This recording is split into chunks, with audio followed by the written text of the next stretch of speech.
IGP Dan Bahadur कार्कीलाई संसदीय समितिमा कडा प्रश्न सोधिँदा प्रहरीको सम्मान र मर्यादाको बारे बहस उठिरहेको छ। तर यदि कुनै संस्थामा पारदर्शिता छैन, जवाफदेहिता छैन र आफ्नै गल्तीबाट सिक्ने संस्कार छैन भने त्यो संस्थामाथि कडा प्रश्न उठ्नु स्वाभाविक हो कि होइन? आउनुस् आज म सुनाउँछु प्रहरीका फाइलभित्र दबिएर बसेका र आज पनि जवाफ मागिरहेका सयौं कथाहरूमध्ये एउटा कथा, सुन्दर हरिजनको कथा। सुन्दर हरिजनको जन्म 15 मे सन् 2002 मा भएको थियो। उनी बाँकेका दलित समुदायका एक युवा थिए। 5 सेप्टेम्बर सन् 2019 मा उनी 17 वर्षको हुँदा बाँके प्रहरीले चोरी र घर फोडेको आरोपमा उसलाई पक्राउ गर्छ। सुन्दर त्यति बेला नाबालक थिए, त्यही पनि उनलाई प्रहरी हिरासतमा उमेर पुगेका मानिसहरूसँग राखिन्छ। सुन्दर पक्राउ परेको कुरा उनको परिवारलाई प्रहरीले औपचारिक रूपमा जानकारी समेत दिँदैन। पछि थाहा पाएर परिवारका एक सदस्य उसलाई भेट्न जान्छन्, तर उसलाई भेट्न पनि दिइँदैन। मुद्दा चल्दा पनि उनको मुद्दा बालबालिकाको मुद्दा हेर्ने छुट्टै जुभेनाइल बेन्च अर्थात् बाल इजलासमा चल्दैन र यसरी 3 फेब्रुअरी सन् 2020 मा बाँके जिल्ला अदालतले उसलाई 15 महिना जेल र 60,000 रुपियाँ जरिवानाको सजाय सुनाउँछ। नेपालमा बालबालिकालाई एडल्ट प्रिजनबाट अलग्गै राख्नुपर्ने कानुनी व्यवस्था छ, तर पनि सुन्दरलाई बाल सुधार गृहमा होइन बरु सामान्य बाँके कारागारमा राखिन्छ। त्यसपछि कथाले एउटा अनौठो मोड लिन्छ। 23 नोभेम्बर सन् 2020 मा सुन्दरलाई बाँके कारागारबाट रोल्पा कारागार सारिन्छ।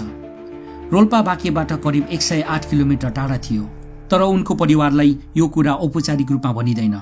त्यसैले सुन्दरको परिवारलाई उनी अझै पनि बाँके कारागारमै छन् भन्ने लागेको हुन्छ। पछि सुन्दरले आफैले फोनमा मलाई रोल्पा सारिएको छ भनेपछि मात्र परिवारले थाहा पाउँछन्। तर सुन्दर रोल्पा कारागार पुगेपछि परिवारसँग फोनमा कुरा गर्दा एउटा अनौठो कुरा हुन थाल्छ। सुन्दरले आफ्नो नाम सुन्दर हरिजन हो भन्न छोडेर आफ्नो नाम विजय विक्रम हो भन्न थाल्छन्। यो सुनेर सुन्दरका परिवार अचम्ममा पर्छन्। तिमी किन अर्कैको नाम लिइरहेका छौ भनेर सोद्धा सुन्दरले राम्रोसँग जवाफ दिँदैनन्, बरु फोन काटिदिन्छन्। परिवारले जेलमा तिमीलाई कसैले दुःख दिइरहेको छ कि भनेर सोद्धा पनि उनले अचानक फोन काट्ने गर्छन्।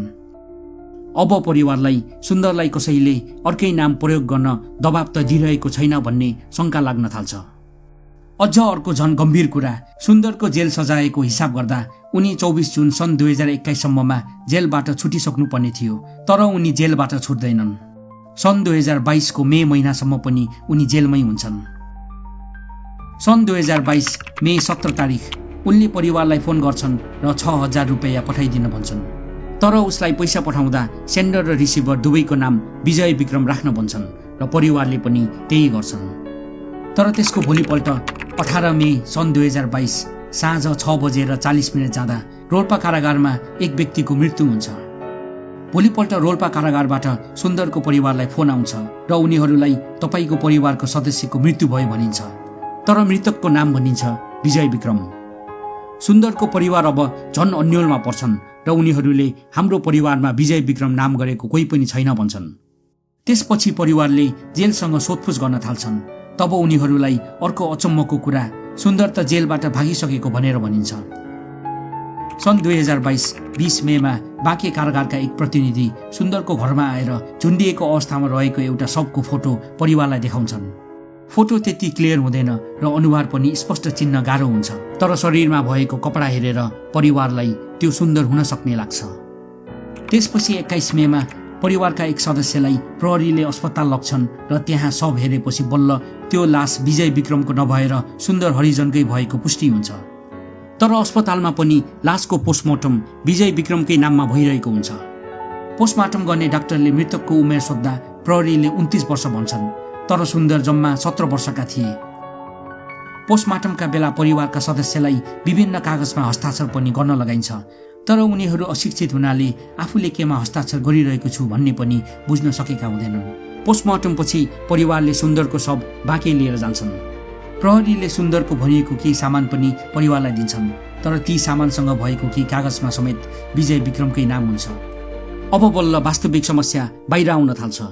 रोल्पा कारागारको रेकर्ड हेर्दा त्यहाँ सुन्दर हरिजन नामको व्यक्ति नै हुँदैनन्। जेलको कागजमा उनलाई विजय विक्रम शाही भनेर राखिएको हुन्छ। विजय विक्रम भने अर्कै व्यक्ति हुन्छन्। उनीमाथि सङ्गठित अपराधको मुद्दा हुन्छ र 5 वर्ष जेल सजाय भएको हुन्छ। पछि अनुसन्धान गर्दै जाँदा कैदीहरूलाई बाँकेदेखि रोल्पा सार्ने क्रममा सुन्दर हरिजन र विजय विक्रमको परिचय नै साटिएको भेटिन्छ। अझ अचम्मको कुरा त के थियो भने 7 जनवरी सन् 2021मा वास्तविक विजय विक्रमले आफूलाई सुन्दर हरिजन भनेर 15,000 रुपैयाँ जरिवाना तिरेर जेलबाट छुट्छन्। अर्थात् जेलबाट छुट्नुपर्ने सुन्दर, तर अर्कै व्यक्तिले सुन्दरको नाम प्रयोग गरेर जेलबाट छुट्छन्। अनि वास्तविक सुन्दर भने विजय विक्रमको नाममा रोल्पा कारागारमै बसिरहन्छन्। सुन्दरको आफ्नो जेल सजाय सकिने समय आउँछ, त्यो समय पनि कट्छ, तर कागजमा उनी सुन्दर हुँदैनन्। उनी 5 वर्षको सजाय पाएको विजय विक्रम बनेर जेलमै बस्छन्। 18 मे सन् 2022मा सुन्दरको शव भेटिएपछि जेल प्रशासनले सुरुमा वास्तविक विजय विक्रमकै परिवारलाई खबर गर्छ, तर विजयको परिवारले उनी त 6 महिना अघि नै भारत गइसकेको भनेर बताउँछन्। त्यसपछि मात्र जेल प्रशासनले मृतक वास्तवमा को हो भनेर खोज्न थाल्छ र मृत्यु भइसकेपछि मात्र उनी सुन्दर हरिजन भएको थाहा हुन्छ। सुन्दरको परिवारले भने यो नाम साट्ने काम कसरी भयो, अर्कै व्यक्ति सुन्दरको नाममा कसरी जेलबाट छुट्यो र सुन्दर किन अर्कै व्यक्तिको नाममा जेलमै बसिरहे भन्ने विषयमा गम्भीर शङ्का व्यक्त गर्छन् र जिल्ला प्रशासन कार्यालय, राष्ट्रिय मानव अधिकार आयोगमा उजुरी गर्छन्। उनीहरू बाँके प्रहरी कार्यालय पनि पुग्छन्, तर प्रहरीले उल्टै परिवारमाथि नै पैसा लिएर नाम साट्ने काममा परिवार पनि संलग्न हुन सक्ने आरोप लगाउँछन्। परिवार अब वकिल लिएर एफआईआर दर्ता गर्न प्रहरी कार्यालय पुग्छ, तर प्रहरीले उजुरी दर्ता गर्न अस्वीकार गर्छ। पछि गृह मन्त्रालयले घटनाको छानबिन गर्न 2वटा समिति बनाउँछ। पहिलो समितिको नेतृत्व त्यही कारागार व्यवस्थापन विभागको निर्देशकले गरेको हुनाले त्यसको निष्पक्षतामै प्रश्न उठ्छ। त्यो समितिको अनुसार सुन्दर र विजय विक्रम दुवैले परिवारलाई भेट्न सजिलो होस् भनेर आफैले बाँकेदेखि रोल्पा कारागार जान माग गरेको भनिन्छ। तर सुन्दरको परिवार रोल्पा होइन, बाँकेमै बसोबास गर्दै आएका हुन्छन्। त्यसपछि फेरि अर्को समिति बन्छ र 14 जुन सन् 2022मा समितिले आफ्नो रिपोर्ट गृहमन्त्रीलाई बुझाउँछ। तर त्यो रिपोर्ट न त सुन्दरको परिवारलाई दिन्छ न त सार्वजनिक गरिन्छ। त्यसपछि 10 जुलाई सन् 2023मा सर्वोच्च अदालतमा रिट दायर हुन्छ। परिवारले सुन्दरको मृत्युको अनुसन्धान र आफूहरूले भोगेको क्षतिको क्षतिपूर्ति माग गर्छन्। रोल्पा कारागारले सुन्दरमाथि कुनै पनि किसिमको दुर्व्यवहार नभएको दाबी गर्छ, तर उसको मृत्यु कसरी भयो भन्ने विस्तृत विवरण दिँदैन। सुन्दर र विजयलाई बाँकेबाट रोल्पा लैजाने कामसँग सम्बन्धित एक चालक र एक कार्यालय सहयोगीलाई हटाइएको र अर्का एक कर्मचारी अवकाशमा गएको विवरण पनि अदालतलाई दिइन्छ, तर विस्तृत जानकारी परिवारलाई दिइँदैन। यो घटनामा केवल एउटा प्रश्न होइन, बरु कयौं महत्त्वपूर्ण प्रश्न उठ्छन्। 17 वर्षको एउटा युवक चोरीको आरोपमा पक्राउ पर्छ, तर उसको नाम अर्कै कैदीसँग कसरी साटियो? 5 वर्ष जेल बस्नुपर्ने व्यक्ति उसको नाम प्रयोग गरेर कसरी छुट्यो? आफ्नो जेल सजाय सकिसकेका सुन्दर अर्कै व्यक्तिको नाममा किन जेलमै बसिरहे र अन्त्यमा त्यही जेलभित्र उसको मृत्यु कसरी भयो? यो केवल लापरवाही थियो कि भित्रभित्रै कसैको सेटिङ? यदि यो लापरवाही थियो भने यति धेरै तहमा एकपछि अर्को गल्ती कसरी भयो? यदि मिलिमत्तो नै थियो भने को संलग्न थिए? र यदि प्रणालीमै कमजोरी थियो भने त्यस घटनापछि के सुधार गरियो?